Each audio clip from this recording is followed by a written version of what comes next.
Hello, everyone. I hope you're all having a wonderful time.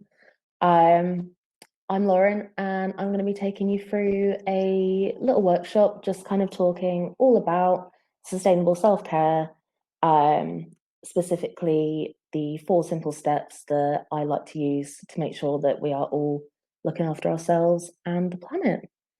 Hello, thank you for joining. Um, yeah, it's going to be quite informal, and there'll be plenty of chances for questions, so put them in the chat. I'll try and answer anything the way through, and then at the end there'll be a good bit of time just for discussion and more questions. Hi there. Um, but yeah, it's gonna be quite fun, and hopefully by the end of it you'll have a bit more of an idea about the things you can actually do for yourself. But yeah, to start with, a little bit about me. I'm a writer, a content creator, and a total Sagittarius. But most of all, I'm a lover of the planet, which I'm sure all of us are. We're all here, you know. Um, and kind of one thing that I've really noticed on my zero waste journey personally was the kind of amount of eco guilt that I feel when I can't or sometimes don't make sustainable choices. Now, people always say that you focus on the negatives quicker than the positives, but I really wanted to find a way to not let those negative thoughts kind of take over and ruin all of the positive steps that I was doing. So I kind of wanted to combine my knowledge of sustainability with my knowledge of self-care to find a balance between the two. Um, from this came Positively Laws. So Positively Laws, it began as a blog, it's a website, it's an initiative that aims to bridge the gap between ourselves and the planet. So I kind of use my own personal experience with mental health, Reiki healing, and plenty of other holistic practices to bring together the two in an attempt to show others that it isn't selfish to put ourselves first, especially when you're doing so with the environment in mind. So, at the end of the day, how are you supposed to take care of planet Earth if you're not taking care of you? If I was to ask you to list all the things you did for the planet, what would you say? You know, reuse items, refuse fast fashion, recycle, public transport, the list goes on, but not one of those really focuses on you or your well-being. So, as great as it is that you're putting the planet first, you're not going to be able to do as much for the planet if your own well-being isn't being taken care of. So within this workshop, I'm going to take you through these kind of 4 pillars, if you will, of sustainable self-care. Just to kind of make sure that you're working towards each of these. Because if you do, you're going to find that you're in a much better position to actually do the things that you want to do regarding the environment, regarding the planet. So from dealing with eco guilt to just basically feeling mentally and physically strong enough to make sustainable choices. Now, these 4 steps are the physical, mental, creative, and spiritual. And the reason I've kind of put these into these 4 categories is because I believe that they each come together to encompass your entire well-being. So if you're taking care of yourself in each of these areas, then your general well-being is going to be tip-top condition, pretty much. And it's exactly the same as it is with the planet, where, you're looking at your carbon footprint, you're looking at the food consumption that you have, you're looking at shopping secondhand, When you're looking at the ways you can be sustainable, when you're looking at living a zero waste lifestyle, you're looking at different areas to do one whole good deed for the planet. And that's exactly the same way that you should be looking at it for yourself. Ooh. So Dan's just asked, do you see these pillars as separate or is there some overlap between them? Yeah, there's definitely some overlap, I would say. I think one thing to really remember is that they completely depend on who you are as a person, so who you are individually. There's no one size fits all cure, but if you look at who you are as a person, like you could be, going to the gym every single day, but you're not really taking care of your mental health that well. So you would want to prioritize your mental health, um, if that makes sense. But yeah, I think they all marry each other. And when we go through the examples, you'll kind of see how one can fit into multiple areas. But it's really just about how you feel and actually really paying attention to your own mind and body. Well, I hope that answers your question. So, yeah, we'll kick straight into the steps then. The first one is the physical step. I'm glad that answered your question. So, physical step, really simple, take care of your body, and the rest will follow. Um, at the end of the day, the stronger we are physically, the more able we're going to be to do things that we want to do. So, for example, if you're making sure that you're sleeping well, you're going to be more inclined to walk or cycle to work rather than drive if you're able to. And it doesn't just mean exercise. And as I said before, it's important to remember that it's different for different people. So the idea is kind of to use these steps to focus on the personal connection that you have to the planet. So, if you're able to go for a 5K run and you want to, then, by all means do it. But you don't have to.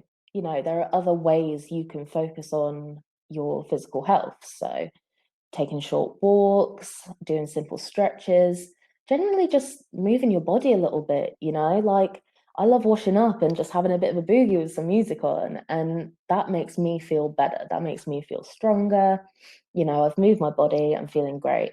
But then, there's also eating healthy, eating good food that you enjoy, sleeping well, stuff like that. So anything really that improves your personal physical well-being. And the best thing about all of these is that they're not harming the environment. In fact, some of the things that you do for your physical health can even improve the environment. Going for a walk and litter picking or going cycling instead of driving. So, it's just good for you, good for the planet, and you will feel better knowing that you're taking care of yourself too. Um, One kind of example that I really like is stretching. And I don't know about you guys, but I carry all of my stress and my tension in my neck, in my shoulders, all of this kind of top bit of my back. And it's the first place that I really ache when I'm stressing out or I'm watching the news or I'm worrying about the planet. Um, so one of my favorite things to do is simple neck stretches. And you don't need a tutorial, you don't need to see a doctor to do this, you don't need anything fancy. Just in the morning before bed, wake up, have a bit of a stretch. You know, whatever feels good for you, whatever feels good for your body. And it releases the tension, you get to spend a bit of time being mindful. It's all good stuff. So, on to the second step, that is the mental. Now, this obviously is all about taking care of your mental well-being. It can be incredibly difficult for all of us when we are constantly actively fighting for the planet, fighting to protect the environment, and just constant negatives are coming at us. And I know I'm not the only one that's gotten stressed about the state of the planet, you know. So, one of the most important things that we need to do is protect our mental health, hands down. But it does often get pushed aside. So, that can be really detrimental to both ourselves and the work that we're doing. Um, Obviously, if you're really struggling with your mental health, then always seek professional help. But there are things that you can be doing for yourself. So, just remembering to take some time for yourself, which I think we all forget to do. Um, but good examples include reading for fun, taking time away from technology, from social media, getting out in nature, whatever leaves you feeling really peaceful. Yeah. Now, my favorite thing to do is write a gratitude list. I would 100% recommend this. And I know a lot of people, they hear the words gratitude list and they think, oh, it's airy fairy, mindfulness, blah, blah, blah. but it really does help and it really does make you feel good. And you don't need anything to do it either. You don't need a fancy notebook, but if that's what you want, then go for it. You don't need to spend 20 minutes thinking about what you're grateful for. Just take 5 minutes while you're in the shower or while you're brushing your teeth. Type it into your phones, have it as something that you've got to look at whenever you're feeling a bit down. But kind of being grateful and flipping your thinking to think about the positives rather than those negatives that are constantly getting thrown at us with the news and everything else is just so valuable. I like to do it first thing in the morning with a cuppa. But like I say, if you press the time, you can do it wherever. You can do it in the shower, when you're driving, anything. It's just remembering to be positive. Um, Moving on to the third step, this is creative. Now, you don't have to be creative to be creative. I know that sounds like, yes, finding the time is such an issue. Thank you for sending that in. Um, it should be a priority, but no one ever sets it as a priority. They never think, oh, today I'm going to go and I'm going to take some time for myself because we're too busy thinking about what we need to do for other people, what we need to do for the planet. But I think what is good to remember is that all these little things don't take too long. And they're little things that you can be doing at the same time. So go for a short walk and think about what you're grateful for, you know, go for a run or whatever, have a bit of movement, do some yoga, and make sure you meditate at the end of it. They're just little things. And if you still don't think you've got time for any of that, it is like doing things whilst you're kind of multitasking, doing it in the shower, thinking about a positive rather than what you're going to have for tea while you're brushing your teeth. Um, it is difficult. It's difficult to get into as well. I kind of got into the mindfulness and the idea of self-care back when I was really struggling with my mental health. And a lot of that was because I was so stressed out at what was going on in the world.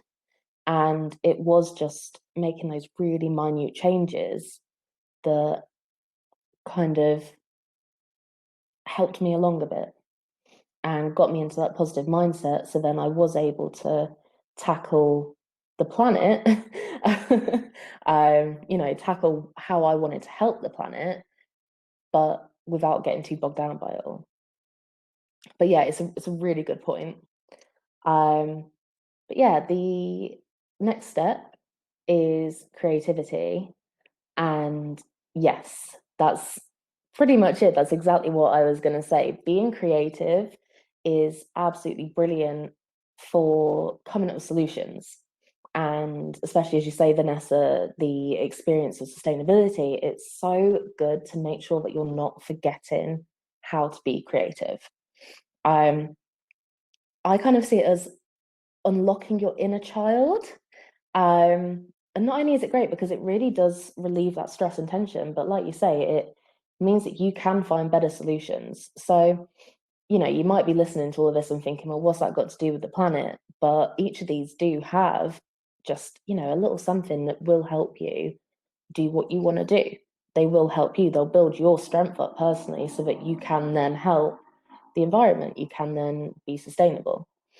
Um, yeah, so with creativity as well, like it is those typical creative outlets like painting and baking and cooking and making music and stuff like that. But it's also problem solving, it's also working out a new way of doing something or a new way of being zero waste. Um, Anything that just kind of gets those cogs turning. And I can't really emphasize enough the importance of taking that time to be creative as well. So, as you say, the challenging part is finding the time to do it. But if you combine that with doing something that you think you should be doing, then you're onto a winner. Oh, definitely. I love a Sudoku and I love crossword puzzles. I have like 10 different games on my phone that I love to do. And all of it, it gets your brain going. It turns, yeah, I don't know the science behind it, but it turns something on, doesn't it? It makes you kind of see the world in a slightly different way. But yeah, it's whatever you want to do. So if you want to do puzzles, then do it. Um, I can't think of any other like random creative things. Um, do you find there's a difference between what you create for you versus what you create to share with people?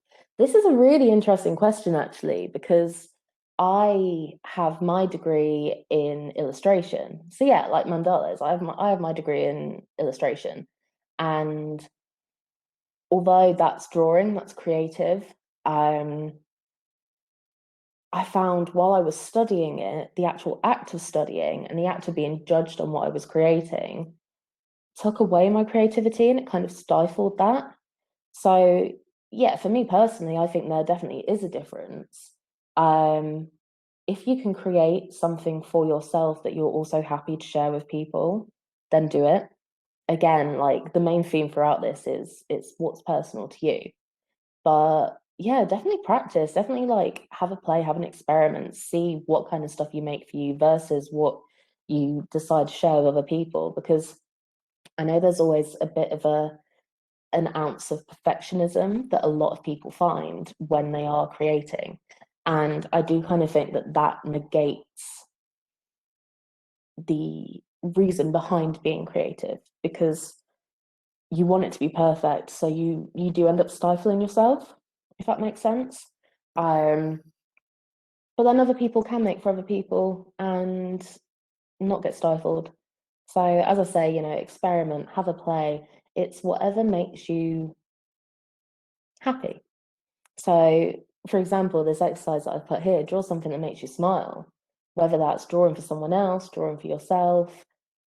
As long as you're happy about it, then, do what you want to do. As long as you're not hurting anybody, it doesn't matter. Um, and one thing I absolutely love is when I tell someone to draw or paint, and they're like, well, I can't. I don't know how to. I don't know how to shade. I don't know how to draw. That's even better. If you pick something up that you have no training in, you have no knowledge of even, go pick up a friend's guitar and just have a noodle, as my partner would say.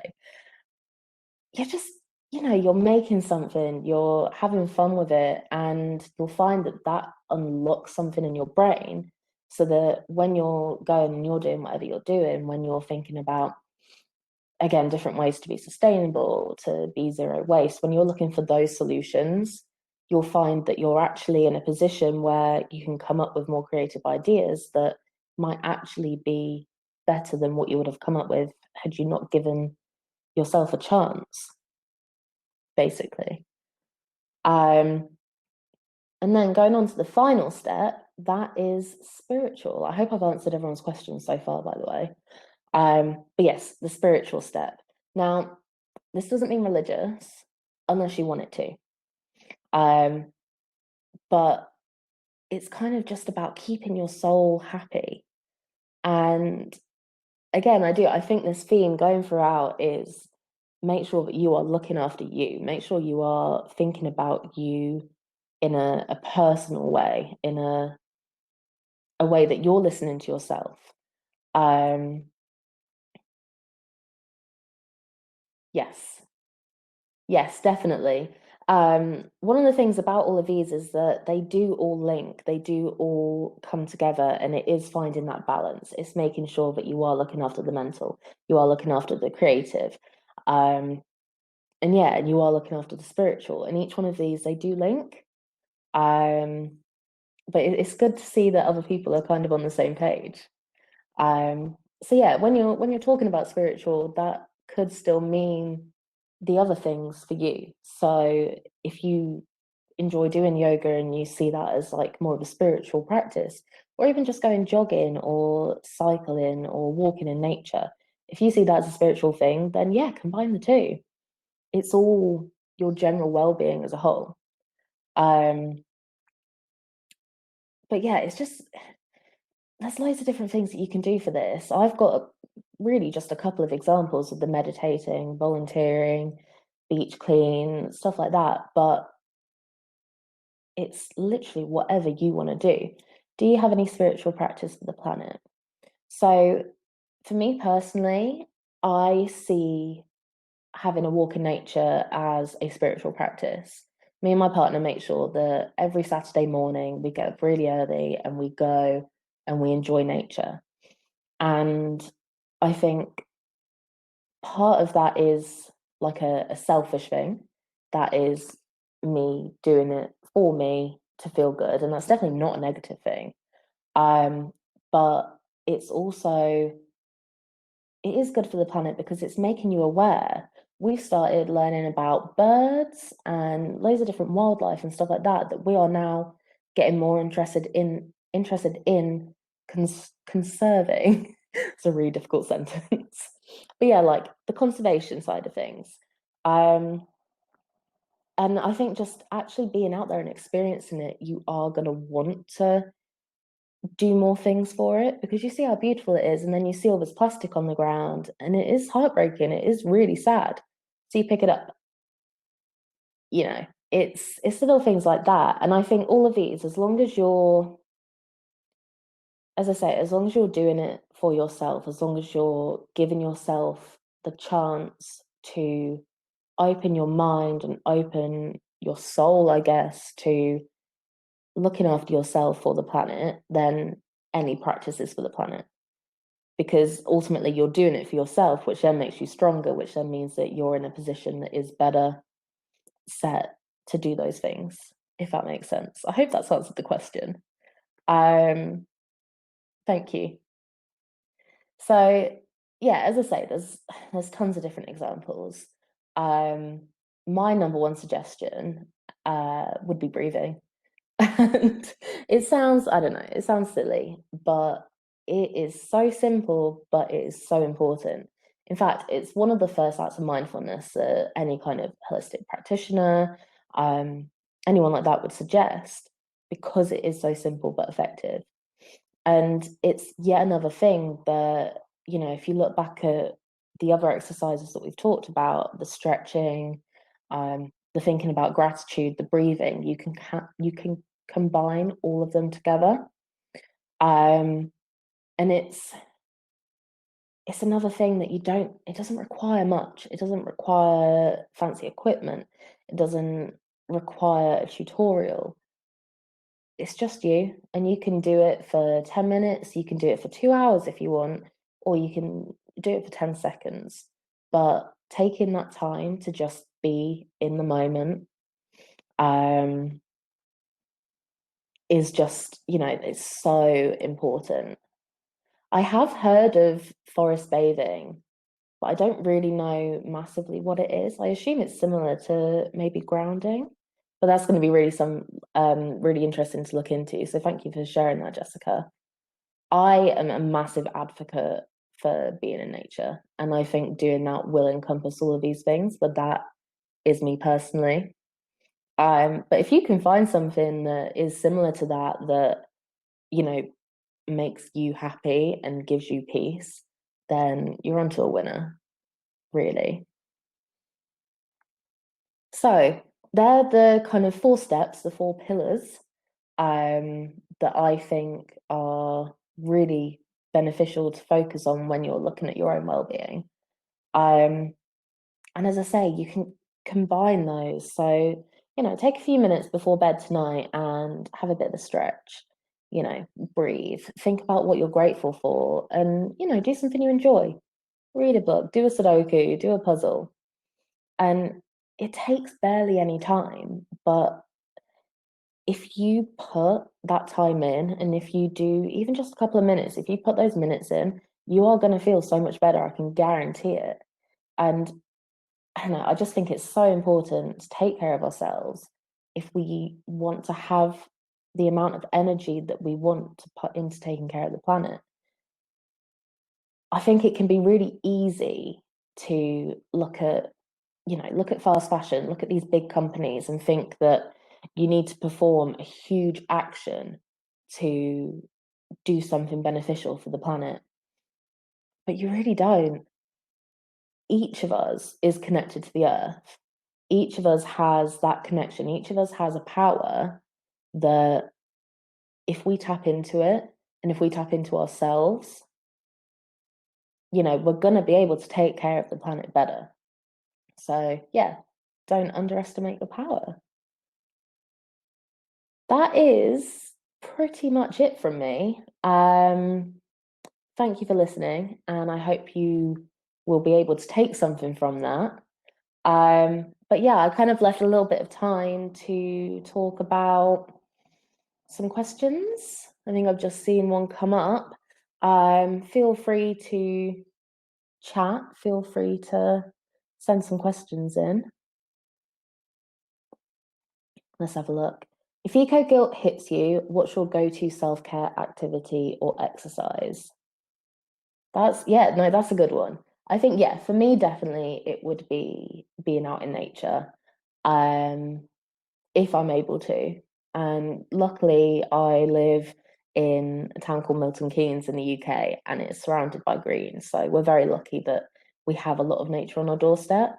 Um, but if I'm like ever not in that position, or if I'm visiting my mum or something, I would say that, especially in terms of the eco guilt, it would just be to remove myself from the situation a little bit, breathe, um, read a book, do something that stops me worrying about it. And to begin with, I really thought that was quite selfish.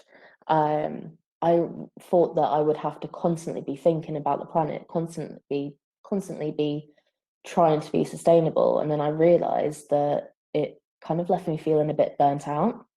And I think this was spoken about in the Self-Care for Activists talk that was on the stage about an hour ago. Burnout is a really big deal, especially in terms of eco guilt. And you do need to make sure that you're looking after yourself and that you're giving yourself space to breathe. But yeah, I hope that helped.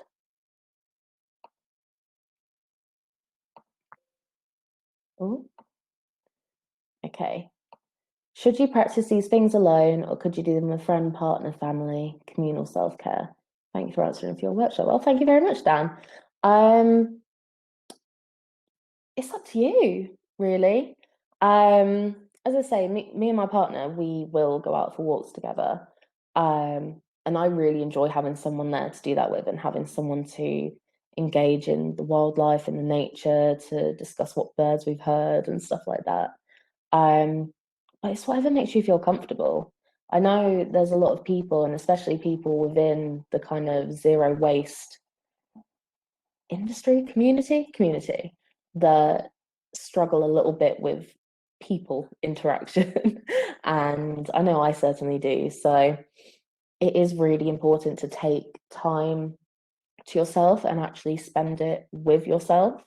And, if you're interested in looking down that mindfulness route, then being able to actually spend that time focusing on yourself in that present moment without distractions, that is really beneficial.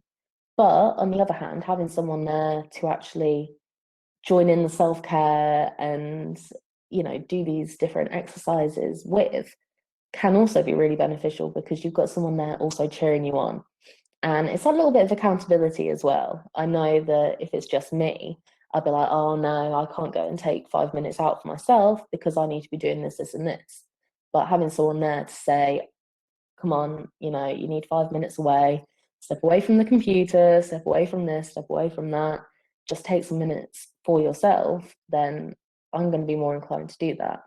So yeah, I think having someone there, having a friend or family that is on the same page as you and knows that you need to be taking care of yourselves and each other to be able to take care of the planet, then you've kind of got a bit of a dream team going on there, you know? Are there any more questions? Feel free to jump in. But I hope this has been beneficial. I do think that self-care can be seen as a bit of a kind of, I don't even know how to describe it, but a wishy-washy, it's not that important kind of topic, but it really is. And even if you think that you haven't got time for it, you definitely should try and make some time. But on the other hand, like you don't need to set a million hours aside to do it. It should be simple. It should just be how you feel. Thank you very much. I'm glad that it's been clear. I'm really glad that people have taken something from this, actually. Thank you very much. Thank you very much. Do you see the four pillars as equally weighted, or is one more important than the others? That's interesting. Yeah, I'd say they're equal.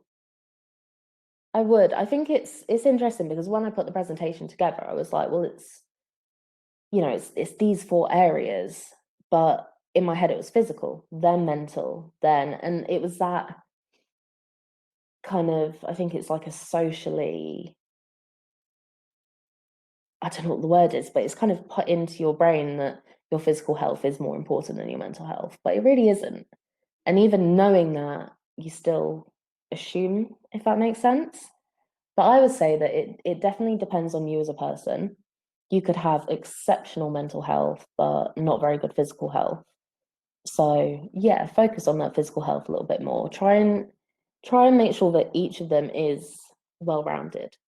Or, say you're pretty much covered, but you don't really listen to your body and you push your body a little bit too much, then focus on that. Focus on whatever you need to focus on to be at your kind of best self, if that makes sense. Oh, okay. Yes, I do have a few. I'm a big Instagram user and I do follow a lot of food blogs. One off the top of my head that does really good food, and is also very much sustainability based is Easy Peasy Lemon Squeezy on Instagram. Tell you what, if you're interested and if anyone else is interested, either message me on here or give me an email. I'll put my email in here. So I'm terrible for remembering things like this. You can also follow me on Instagram at positively laws. Um, but yeah, I can't remember any names. The only one I can remember is, let me have a look. No, I don't think that's it. Let me try and do this. I'm really bad at multitasking, so I'm really sorry.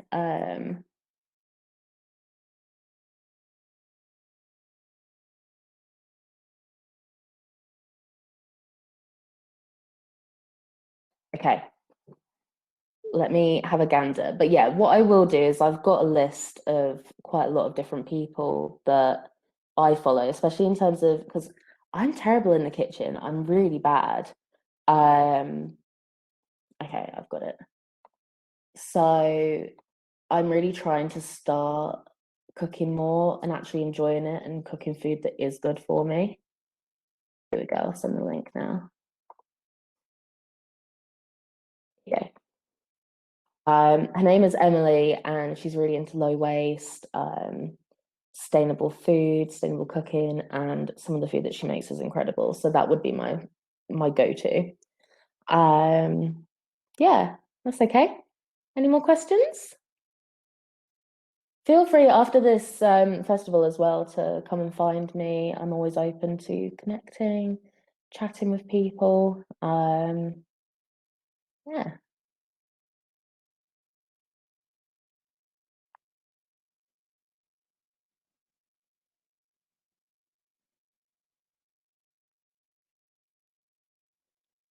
thank you very much.